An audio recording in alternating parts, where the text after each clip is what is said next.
মধ্যপ্রাচ্যর দেশ সৌদি আরবের দাম্মামত আল মাসা কনভেনশন হলত গত ২৮ মে বৃহস্পতিবার বাংলাদেশ সোসাইটির উদ্যোগে বর্ণাঢ্য ঈদ পুনর্মিলনী অনুষ্ঠান অনুষ্ঠিত।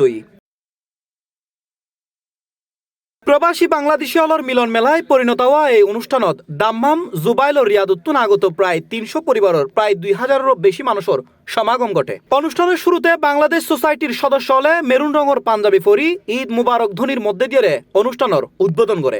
পরে বর্ণিল আলোকসজ্জায় সজ্জিত পুরো কমিউনিটি সেন্টার প্রবাসী পরিবারগিনুর আনন্দ উচ্ছ্বাসে মুখর হয়ে ওঠে। যেটা এক অপরল্লয় কোলাকুলি করি ঈদুর শুভেচ্ছা বিনিময় করতে দেখা যায় উপস্থিত অতিথি হলের মধ্যে। অনুষ্ঠানত উপস্থিত আছিল দাম্মাম বাংলাদেশ আন্তর্জাতিক বিদ্যালয়ের অধ্যক্ষ, শিক্ষক পরিচালনা পর্ষদের সদস্য, ডাক্তার, প্রকৌশলী, পেশাজীবী, ব্যবসায়ী ও বিভিন্ন রাজনৈতিক নেতৃবৃন্দ। এ সময় অনুষ্ঠানত সূচনা বক্তব্য দেয় আমিনুল ইসলাম। এছাড়া বক্তব্য রাখে শহীদুল ইসলাম পাটোয়ারি, মনিরুজ্জামান, কাশেম, মাহমুদ, ফখরুল, শাহাদাত আজিজ, বাবুল বদ্দা, লতিফ মির্জি, ফারুক মোল্লা সহ সোসাইটির অন্যান্য নেতৃবৃন্দ। ঈদ মোবারক। বাংলাদেশ সোসাইটির পক্ষ থেকে এত সুন্দর একটা আয়োজন করছে।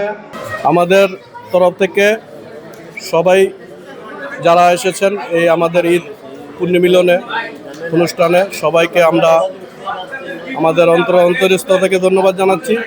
এখানে প্রায় 300-350 পরিবারকে নিয়ে আমরা একত্রিত হয়েছি। আজকে যে সুন্দর আয়োজন, যা আমাদের একটা মনে করেন ছোটোখাটো বাংলাদেশকে আমরা মিস করি।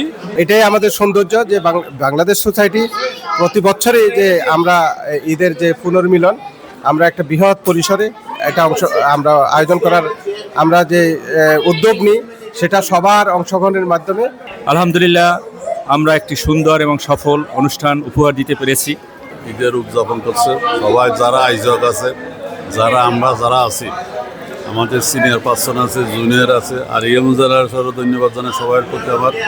আমরা একে অন্যর মধ্যে ঈদের প্রোগ্রামকে ঈদকে আমরা আনন্দকে ভাগাভাগি করে নিলাম।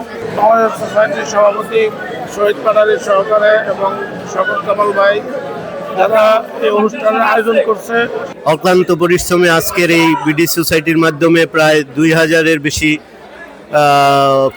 ফ্যামিলি সহ আমরা এখানে সমাগম হয়েছি এবং সুন্দর সুশৃঙ্খলভাবে প্রায় ৩০০ পরিবার আমরা একত্রিত হয়েছি ঈদের অনুষ্ঠান ভাগাভাগি করার জন্য। আমাদের সঙ্গে অ্যাটেন্ড করেছেন আজকের এই মিটিংয়ে, আমাদের এই গেট টুগেদারে। আমরা সবাই একত্রিতভাবে ঈদকে আরো দ্বিগুণভাবে উদযাপিত করার জন্য একত্রিত হয়েছি। এই সময় অনুষ্ঠান উপলক্ষে কোরআন তেলাওয়াত প্রতিযোগিতা, শিশু আলোর কবিতা আবৃত্তি ও মনোঙ্গ সাংস্কৃতিক অনুষ্ঠানের আয়োজন করা হয়। এছাড়া আকর্ষণীয় রাফেল ড্র পরিচালনা করে শাহাদাত আজিজ। পরে বিজয়কলার হাতত তুলে দেওয়া হয় পুরস্কার এবং সবশেষে উপস্থিত অতিথি হলর নৈশভোজের মাধ্যমে অনুষ্ঠানের সমাপ্তি ঘোষণা হয়। আনন্দঘন পরিবেশে পরে শেষ হয় আনুষ্ঠানিকতা। C plus TV, Chittagong.